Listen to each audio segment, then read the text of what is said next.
तो बच्चा तिलक ने आखिरकार गणेश उत्सव शुरू क्यों किया? पहला गणेश उत्सव कब मनाया उन्होंने? 1893 में पहला गणेश उत्सव। अब गणेश उत्सव के पहले क्या था, सरकार ने एक कानून बनाया था कि आप राजनीतिक कार्यक्रमों में 20 से ज्यादा लोग एकत्रित नहीं हो सकते। उसी कानून को हम इंडी पब्लिक असेंबली एक्ट कहते हैं। तिलक ने कहा कि भाई गणेश उत्सव मना करके हम लोगों के अंदर एक राष्ट्रवादी भावना जागृत कर सकते हैं।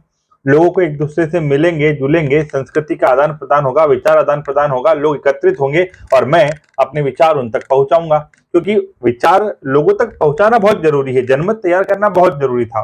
तो तिलक ने गणपति को, क्योंकि हर व्यक्ति पूजता था, ब्राह्मण और गैर ब्राह्मणों के बीच में खाई थी, उस खाई को खत्म करने के लिए तिलक ने गणपति का सहारा लिया, गणपति उत्सव की शुरुआत की, ताकि वो भारत माता की आजादी के लिए लोगों को जागृत कर सके और सामाजिक एकता कायम कर सकें। भैया सामाजिक एकता के बिना आप अंग्रेजों से मुकाबला कैसे करेंगे, जब आप आपस में ही बटे हुए हो? हिंदू धर्म में इतना ज्यादा टकराव था आपस में और यूनिटी नहीं थी, और उसी यूनिटी न होने का फायदा ब्रिटिश हुकूमत उठाती थी।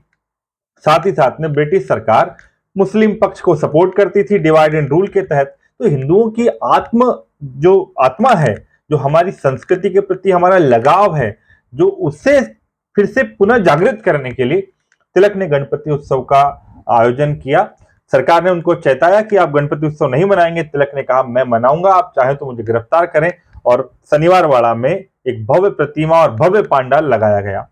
9 दिनों तक गणेश उत्सव मनाया गया। प्रतिदिन तिलक लोगों को संबोधित करते, हजारों लोग उनसे आकर के मिलते और वही धीरे धीरे फिर अपनी बात अपने गांवों तक, अपने शहरों तक पहुंचाते। तिलक इसलिए महान है क्योंकि उन्होंने गणपति उत्सव के माध्यम से एक ऐसा अंग्रेजी सरकार के खिलाफ प्रतिरोध का एक ऐसा माध्यम तैयार कर दिया जिसमें प्रतिवर्ष वो ब्रिटिश सरकार के खिलाफ एक वेपन बन गया लोगों को एकत्रित करने का। सरकार उसे रोक नहीं सकी क्योंकि ये धार्मिक उत्सव था। सरकार का कानून राजनीतिक गतिविधियों पर लागू होता था, धर्म पर नहीं।